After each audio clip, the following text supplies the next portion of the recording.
வெகு காலமாக குழந்தை பாக்கியமே இல்லை. ஆமா, அப்படி இருக்கின்ற வேலையில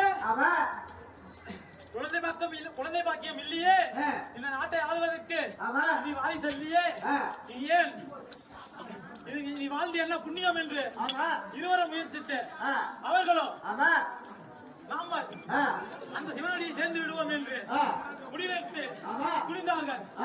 அதற்கு ஏதோ கடைசியாக அந்த சிவபெருமானை நோக்கி தவம் இருப்போம்.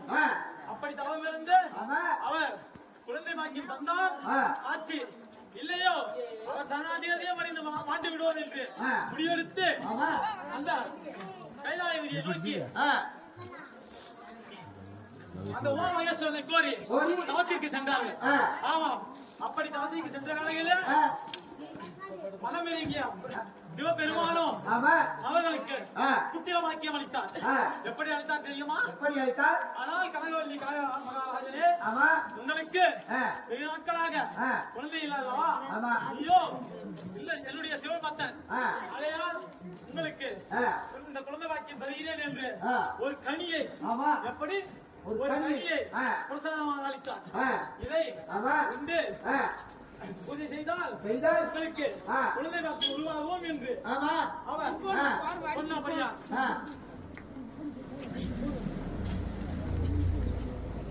அப்படி சொன்னபடியா அவர் இருவரும் விடைபெற்றுக் கொண்டு நாடு திரும்பினார்கள்.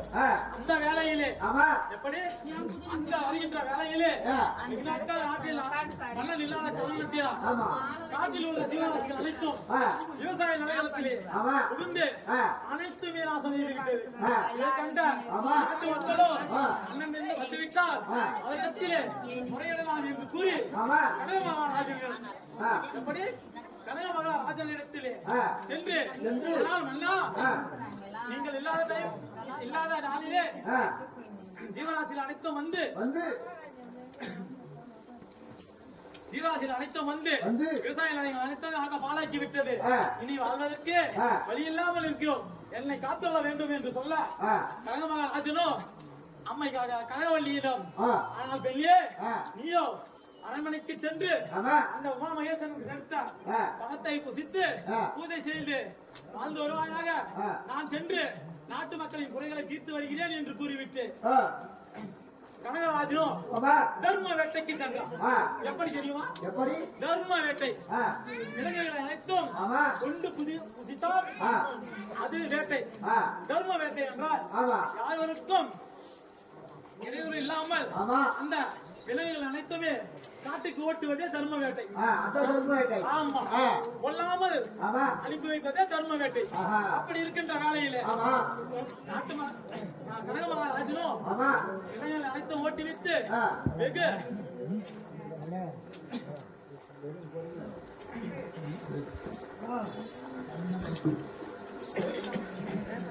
நாட்டு விலங்குகள் அனைத்தும் ஓட்டிவிட்டு சிறிது நேரம் இளைப்பாறலாம் என்று ஒரு மரத்தடியிலே படுத்திருந்தார். அந்த நேரத்திலே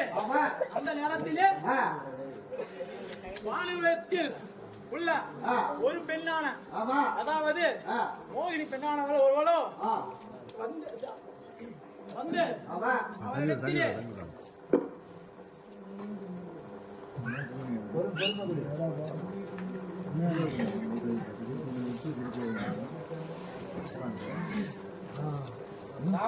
ஒரு தாசியை போல் அவரை பாடம் சொல்லிருக்க வேண்டும். ஒரு தாசியை போல் ஆமா வேடம் தரித்து அவரிடத்திலே வந்து முறையிட்டார். ஆனால் கனகமகாராஜனோ தர்மத்தை கட்டுப்படுத்தவர். ஆகையால் முதலில் மறுத்த அவனோ பிறகு கொல்லிமலை அஞ்சன மைய பூச கனகமகாராஜனோ தன் மதியை இழந்து அந்த பெண்ணிடத்திலே சனாதி ஆகிவிட்டான். ஆமா, அப்படி ஆகின்ற வேளையிலே அவளோ ஆனவளோ நாட்டு நகரம் உப்புச்சட்டி வரவோடு முதற்கொண்டு எழுதி வாங்கிக் கொண்டு நாடு திரும்பினார்கள். நாடு திரும்பிய வேளையிலே இங்கோ கனகவல்லியானவள் அந்த சிவபெருமான் பிரசாதத்தை உண்ணபடியால் அவளுக்கு நிறைவாதன ஒரு புத்திர பாக்கியம் கிடைத்து இதற்கு நிறைமாத கர்ப்பிணியாக இருந்தார். அங்கிருந்து காட்டை விட்டு நாடு திரும்பிய கனகமகாராஜனும் அந்த தாசியின் பேச்சை கேட்டு தன் மனைவி என்றும் பாராமல் அவளை அடித்து துன்புரித்து மிதித்து அலகோலம் செய்து அவளை தன் கையாலேயே கொன்று விட்டான். ஆமா, அந்த வேளையிலே தாசி ஆனவளோ நீயோ கட்டின மனைவி என்று பாராமல் அவளையே கொன்று அவளையே எவ்வளவு ஒருவர் சொல்வதை கேட்டு கட்டன் மனைவியை கொன்று விட்டாயே. இன்று என் பேச்சை கேட்டு உன் மனைவியை கொன்றவன் நாளை வேறொருத்தி பேச்சை கேட்டு என்னை கொல்ல மாட்டா என்று என்ன நிச்சயம்? அப்படி என்று முடிவெடுத்த அவளோ அவனை அனைத்தும் புடுங்கிக் கொண்டு அடித்து ஓட்டி விட்டான். ஆமா, தன்னுடைய மனைவிக்கு சுடுகாட்டிலே எரிக்க கூட இடம் கொடுக்காமல் பிச்சை எடுத்து போய் உன் மனைவியை எரித்துக் கொள்ளலாம் என்று அனுப்பிவிட்டான். தன் தவறை உணர்ந்த கனகமகாராஜனும் அவரிடத்திலே தன் மனைவியை எடுத்துக்கொண்டு நாட்டை விட்டு அப்பா வந்து காட்டினிலே பிச்சை எடுத்து காட்டு வழிகளிலே பிச்சை எடுத்து அவரிடத்திலே சந்தன மரங்களை வைத்து தன்னுடைய மனைவியானவளை கனகவல்லியை அவரோ கொல்லி வைத்து விட்டு அவரும் சென்று அவரும் ஆண்டு போனார். ஆமா, அப்படி இருக்கின்ற வேளையிலே அந்த நெருப்பாகப்பட்டது கனகவல்லியின் உடம்பிலே எப்படி எரிகிறது தெரியுமா? எப்படி எரிந்ததா? திக்கு திக்கு திக்கு திக்கு திக்கு திக்கு திக்கு திக்கு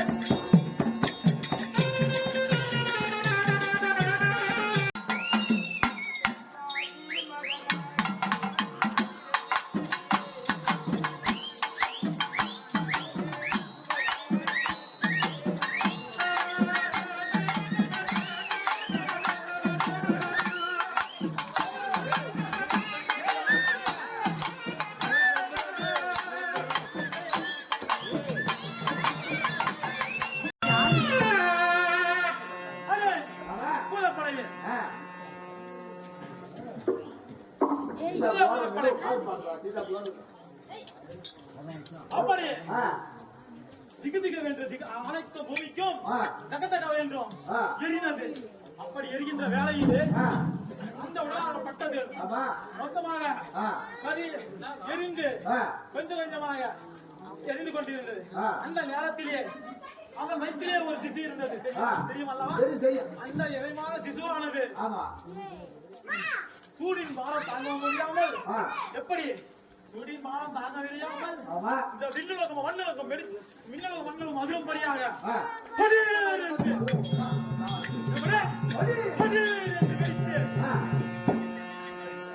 அந்த வயிற்றில் இருந்து அகோர கோணம் அகோர குணமும் அகோர முகமும் கோரம் தள்ளும் விரித்த தலையும்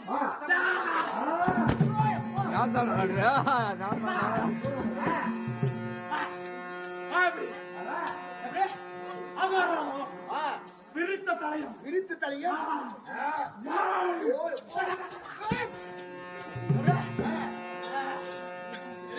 கொண்டு அடியிலிருந்து அதிலிருந்து ஒரு உருவம் எடுத்தது எடுத்திருந்தது. அந்த நேரத்திலே அங்க இருந்த சுடுகாட்டில் உள்ள பூதங்களும் சாத்தான்களும் அனைத்துமே என்னடா இது நம்மளை விட ஒரு கொடூரமாக உருவம் தெரியுது என்னவென்று தெரியவில்லையே என்று எப்படி தெரிஞ்சது தெரியுமா? அது பேயோ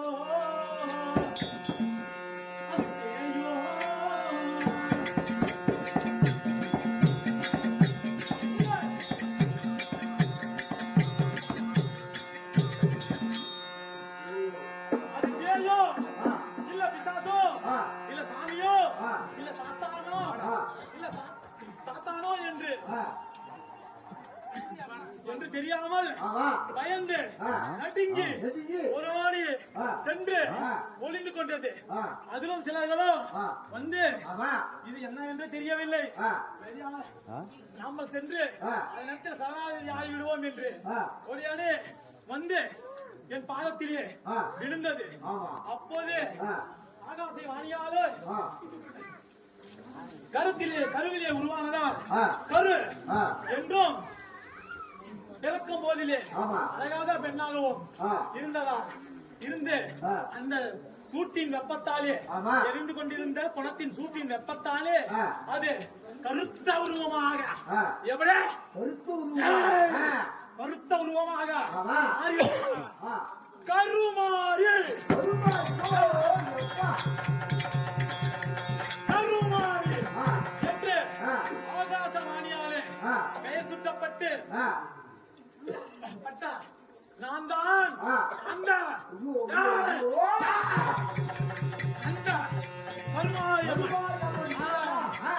அப்படி இருக்கின்ற நானும்